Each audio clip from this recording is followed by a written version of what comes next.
మొత్తం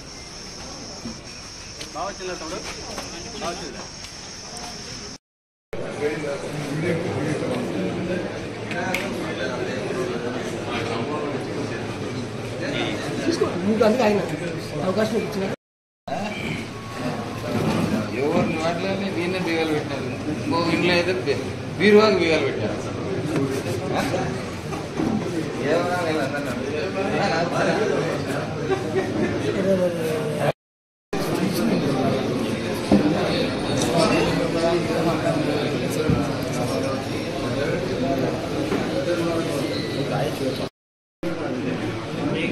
బిస్కెట్ అయినా మంచిగా ఉడిగాను సార్. ఎన్నిసార్లు ఫోటో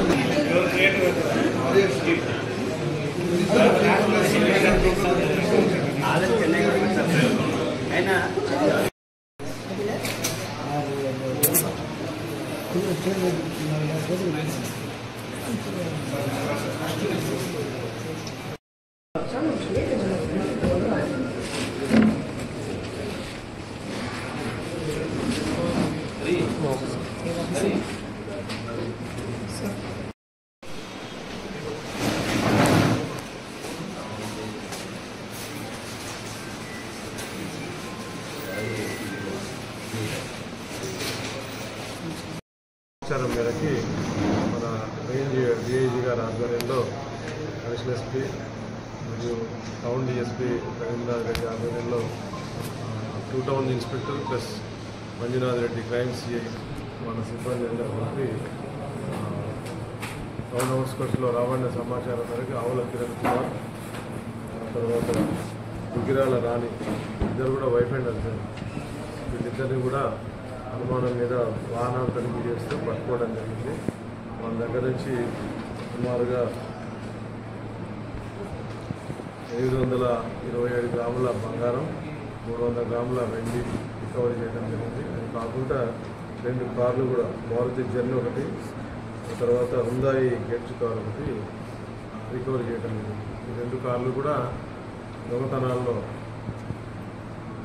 సంపాదించిన సొమ్ముతో పాటు కొని మళ్ళీ దొంగతనాలు చేయడానికి కార్లు వాడుతూ ఉంటారు. ఇతని మీద సుమారుగా ఎగ్జాక్ట్లీ ఒక 110 కేసులు ఉన్నాయి. ఇళ్లలో అపార్ట్మెంట్లలో స్పెషలిస్ట్ అనమాట. అపార్ట్మెంట్ నేరాలు చేయడంలో ఇతను స్పెషలిస్ట్. రెండు స్టేట్స్లో తెలంగాణ, ఆంధ్ర కలిపి 110 కేసులు ఉన్నాయి. వాటిల్లో ఒక 50 కేసుల వరకు ట్రయల్లో ఉన్నాయి. మిగతా అన్నీ కూడా సరిగ్గా సాక్ష్యాలు చెప్పకపోవడం మూలంగా కొట్టివేయడం జరిగింది. సో ఆరితేరిన నేరగాడు. సో చాకచక్యంగా సిబ్బంది అందరూ కూడా బాగా కష్టపడి లోకల్ డిఎస్పీ, అడిషనల్ ఎస్పీ వాళ్ళ ఆధ్వర్యంలో టీం వర్క్ చేశారు. ఇద్దరు ఇన్స్పెక్టర్ కూడా వాళ్ళ సిబ్బంది అందరూ కూడా చాలా కష్టపడి పట్టుకురావడం జరిగింది. సో ఈ పట్టుకున్న దాంట్లో ఇప్పుడు దొరికిన దాంట్లో సుమారుగా 7 అఫెన్స్లు ఉన్నాయి. మన దగ్గర 3 ఉన్నాయి. నంద్యాల టౌన్లో సాయి అపార్ట్మెంట్స్ ఒకటి, సాయి తేజ అపార్ట్మెంట్ ఒకటి, శ్రీకృష్ణ అపార్ట్మెంట్. ఈ అపార్ట్మెంట్ దగ్గరకు వస్తాడు, బయట బండి పెడతాడు, లోపలికి వెళ్ళిపోయి లిఫ్ట్ ఎక్కుతాడు, పైన ఎక్కడెక్కడ లాక్ ఉన్నాయో చూసుకుంటాడు, లాక్ ఓపెన్ చేస్తాడు, లోపలికి వెళ్తాడు. మన వాళ్ళు ఎన్నిసార్లు మీటింగ్ పెట్టినా కానీ, వాళ్ళందరికీ నోటీసులు ఇచ్చి అవేర్నెస్ క్రియేట్ చేసినా కానీ ఆ బీరువాకి తాళం వేయరు. తాళం తీసి లేదా తాళం దానికే పెట్టి లేదా దానికి పక్కనే పెట్టి వెళ్తారు. సో ఇలాంటి నెగ్లిజెన్స్ వల్ల ఇలాంటి వాళ్ళు అదుపులో లేకుండా నేరాలు చేస్తున్నారు. వాచ్మెన్ గురించి కూడా అలర్ట్ చేయడం జరిగింది. మీటింగ్స్ అన్నీ కూడా పెట్టడం జరిగింది. చాలాసార్లు నోటీసులు కూడా ఇవ్వడం జరిగింది. ఆడ వాచ్మెన్ ఉంటాడు, బట్టలు ఇస్త్రీ చేసుకుంటూ ఉంటాడు. లోపలికి ఎవరు వస్తున్నారు, ఎవరు పోతున్నారు అనేది కొద్దిగా కూడా దాని మీద దృష్టి ఉండదు. ఇవన్నీ తెలియాలి వాళ్ళకి, కాబట్టి చెప్తా ఉన్నాం. ఒక నేరం జరిగిన తర్వాత ఈజీగా కామెంట్ చేస్తున్నారు, క్రైమ్ కంట్రోల్ లేదు, రోజు నేరాలు జరుగుతున్నాయని. కానీ దాని వెనకాల ఎంత బ్యాక్గ్రౌండ్ చేసి వాళ్ళకి మైన్యూట్గా చెప్పినా కానీ ఆ అపార్ట్మెంట్ వాళ్ళకి, ఆ కాలనీ వాళ్ళకి ఒక మినిమం ప్రికాషన్స్ అనేది ఉండాలి. కెమెరాలు పెట్టుకోవాలా, ఇంట్లోకి ఎవరు వస్తున్నారు, కాంపౌండ్లోకి ఎవరు ఏంటి అనేది క్వశ్చన్ చేయాలా, ఒక రిజిస్టర్ పెట్టుకోవాలా, వాళ్ళకి కాంటాక్ట్ చేయాలా, ఫలానా ఫ్లోరు ఫలానా డోర్ నెంబర్కి వెళ్తున్నారు అని అంటే మీ వాడైనా ఇతను పంపొచ్చా లేదా అనేది ఆరా తీసుకోవాలి.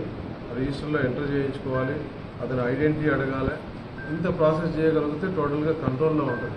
కానీ ఇది ఎవరు కూడా అపార్ట్మెంట్ వసూలు చేయట్లేదు. దాని మూలంగా విచ్చలవిడిగా వీళ్ళు నేరాలకు పాల్పడుతున్నారు. దయచేసి అందరికి కూడా ప్రజలందరూ ఇది గమనించాల్సిందిగా కోరుతున్నాం. సహకరించి ఈ ప్రివెంటివ్ మెజర్స్ అన్ని తీసుకుంటే నేరాలు తగ్గించవచ్చు. మన దగ్గర 3 కేసులతో పాటు గుంటూరు అర్బన్లో 1 కేసు, తర్వాత వైజాగ్లో 2 కేసులు, ఒకటి తిరుపతి, కాకినాడ 1 కేసు, 7 కేసులు మా దగ్గర రివీల్ చేయడం జరిగింది. ఫర్దర్ కూడా కస్టడీ తీసుకొని ఇంకా ఇంట్రాగేట్ చేయడం జరుగుతుంది. 830 గ్రాములు అనుకోండి, మీరు లెక్కేసుకోండి.